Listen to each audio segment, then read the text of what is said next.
Hey everybody, it's Scott Steen with winnersandwhiners.com coming to you with the TGIF version of Today in Sports Betting. Congratulations, sports bettors. You have made it another week. It is Friday, everybody. Time to celebrate. We've got some serious. We got four games going on tonight. Or we got three games going on tonight, Scott. All different sports. Are you excited? Yeah, I'm really looking forward to the NBA Finals. You also have the Yankees Game 7, which will be Game 5, I should say, which will be getting pretty much my entire attention. And you also have some college football, which I gave out a play today video on yesterday. So stay tuned for that. And yeah, hopefully it all works out. Yeah, there you go. All right, so let's jump right in with the NBA.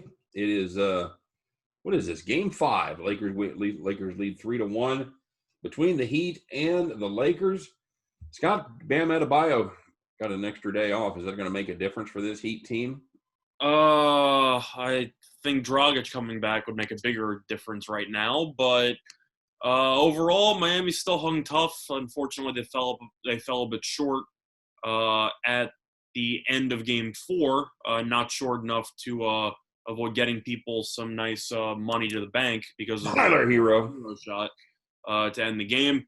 It was well-deserved, though. You can say it was a bad beat if you had the Lakers. I mean, they weren't covering pretty much at any point in the game, so I don't really feel bad for Lakers bettors there. No, no, and they should have never been in that position. There should have been no foul with 10 seconds left and a 7-point lead. So yeah, so that was kind of how I viewed it. But overall, the Heat hung tough. LeBron made his free throws in the fourth, and Caldwell Pope had some big shots that definitely helped the Lakers pull away a little bit. And yeah, Lakers will be looking to finish the series tonight. Will they? I don't know. Odds makers suggest probably, and we'll see what happens. all right, well that's quite a rundown there.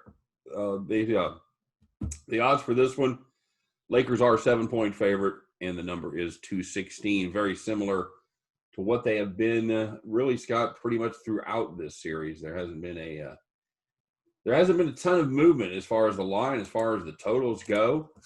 As you alluded to, the Heat were able to cover last time, losing by just 6 points as Tyler Hero hit a three-pointer as time expired to take it from a 9-point deficit to a 6-point deficit and send all the Miami backers home happy.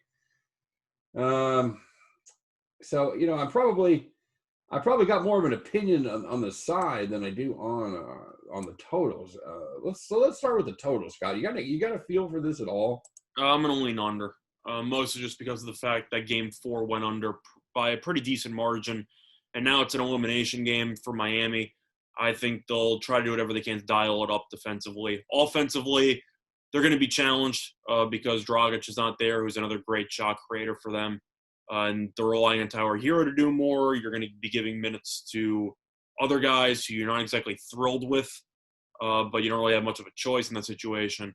But it's mostly because of the fact that it's an elimination game, and I think that Miami, who buckled down defensively after an awful defensive performance in Game 1, doesn't change the fact that their offense still has been struggling against the Lakers' defense. So for me, I'm expecting to see a similar game script to what we saw in Game 4. I'm gonna lean to the under.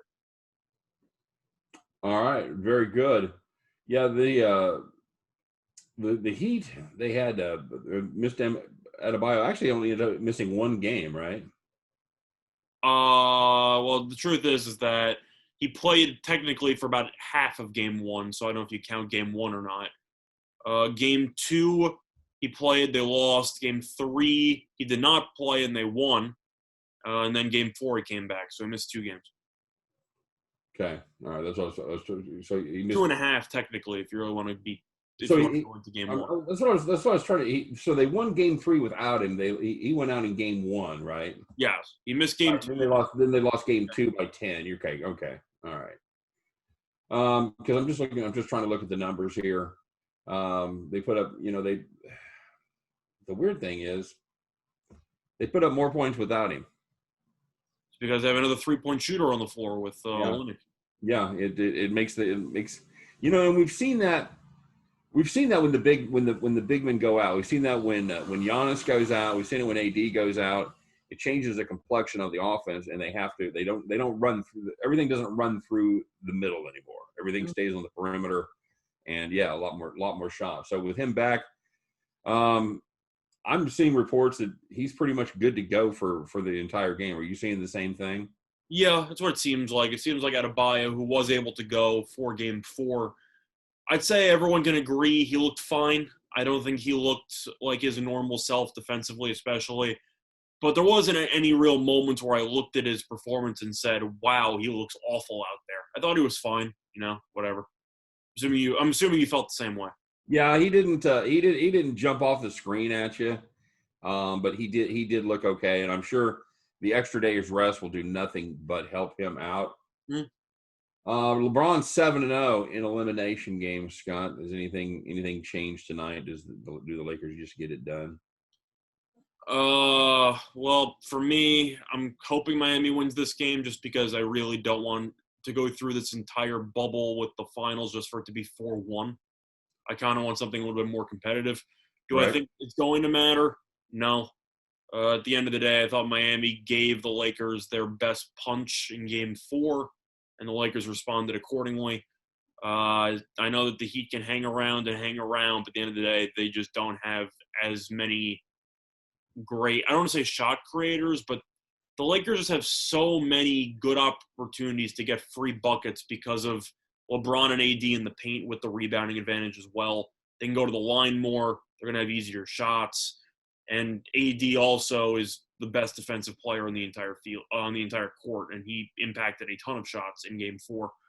I don't believe LeBron's text message had anything to do with the victory in Game 4, and I think that whole narrative is ridiculous. But No, I do okay. think Now, for those of that don't know that story, Scott, just kind of hit the bullet points there. So LeBron, according to reports, sent the text message to all his teammates like the morning of Game 4, which the media was trying to say inspired the team to do well, or whatever.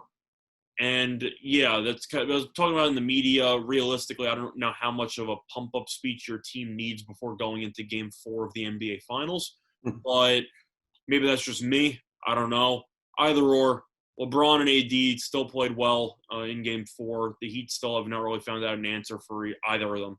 And I think that even though Miami has hung tough, the only win they have is from a 40-point triple-double from Jimmy Butler. So for that reason, I don't think they'll do that again, of course. I'll go with the Lakers. Okay. Do you think the referees make any kind of adjustment after Davis just shot 4 free throws in the last game in Game 4? The truth is no. I feel like it depends on what style of play he's trying to deploy. I know that became a storyline in the Nuggets series with LeBron and how the Lakers complained to the league, and then LeBron immediately got the most free throw attempts he's had in the entire playoffs in one given game. But AD, it's kind of weird because it seems like he's settling for more mid-range jump shots against Adebayo instead of actually just going to the rim. So I don't think it has to do with his just him not getting called. I think it has to do with the fact that he has adjusted his offense accordingly, where I don't know if he's fully comfortable challenging Adebayo or he just prefers to shoot the jumper. But he's not really, I'd say, going to the rim with reckless abandon, if you know what I mean. Right, I do. And he scored just 22, and I mean I know that's certainly a fine night for a lot of basically clinched LeBron the Finals MVP if they win. That's basically what happened there. Yeah, he had a very pedestrian performance. 22 points, 9 rebounds, 4 assists, 4 blocks, and a couple of those were huge. He's so good defensively.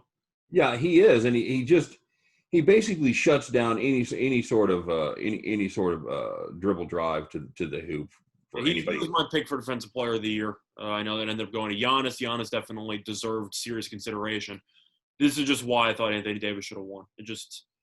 He's just so versatile, and I know that Giannis can guard so many people, etc. But at the end of the day, Davis just completely changes games from the defensive perspective, and I don't really feel the same way about Giannis.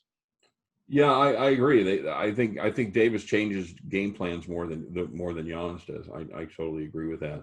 Now, for the actual spread, I know we talked about basically the money line and the total.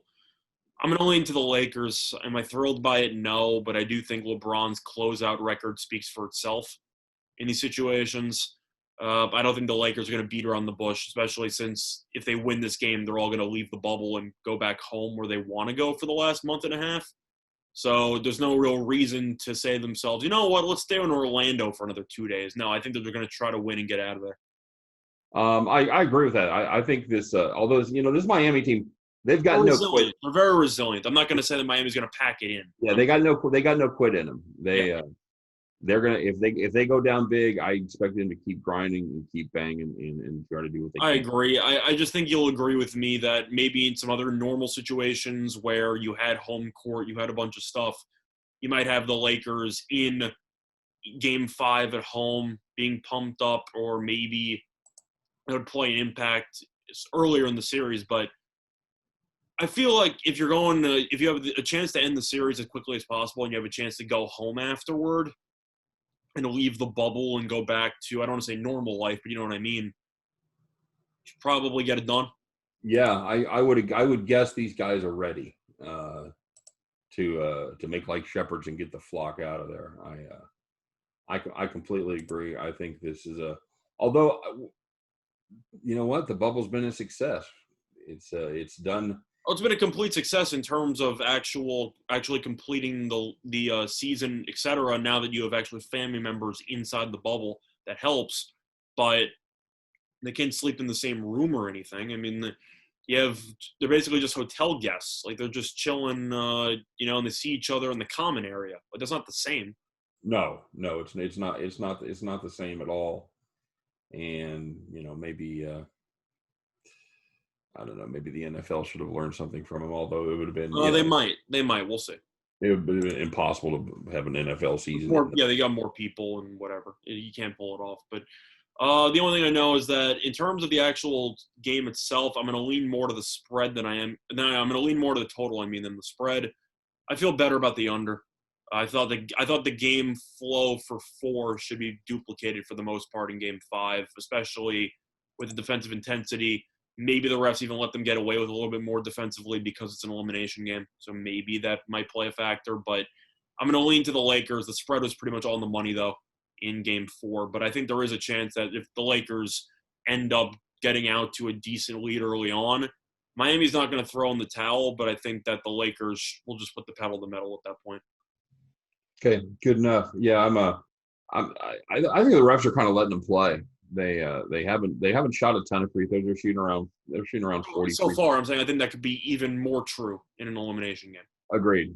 Yeah, I'm probably leaning there. Yeah, I like the Lakers on the side. I think the Lakers will take care of business and pull away late. I think Miami will hang with them for a little while, but I just at the end of the day, I just don't think they've got the horses to stay with this LA team. I think LeBron and the Lakers close them out and sneak over that number of 7. So, All right, there we have it, everybody. That's the NBA show. Maybe our last of the year. Well, last for like a couple months. Yeah, until we break out the free agency props occasionally in a month. Well, yeah, and then they'll be starting the season back up in December. Is that official, or they're still trying to work on delays there? Because I heard rumors would be pushed back to maybe even July. I mean, not July. Sorry, January. I hadn't heard the last I saw it, Scott. I'll be honest with you. I do everything I can to keep up with what's going on today. I'm pretty sure they were talking about moving it even to January because it ended up going so long, etc. I don't know. The point is the NBA is not officially announced when next season's starting, so we'll figure that out. Well, and the other thing is I don't know what changes between now and then where they have to play these games in the bubble, but the 3 or 4 months from now, everything's going to be fine and they're going to play in arenas full of fans. Yeah, that's this whole separate story. Plus, you have to wonder if they might even shorten the season. Yeah, I don't know. I agree. I don't know, man. I don't know.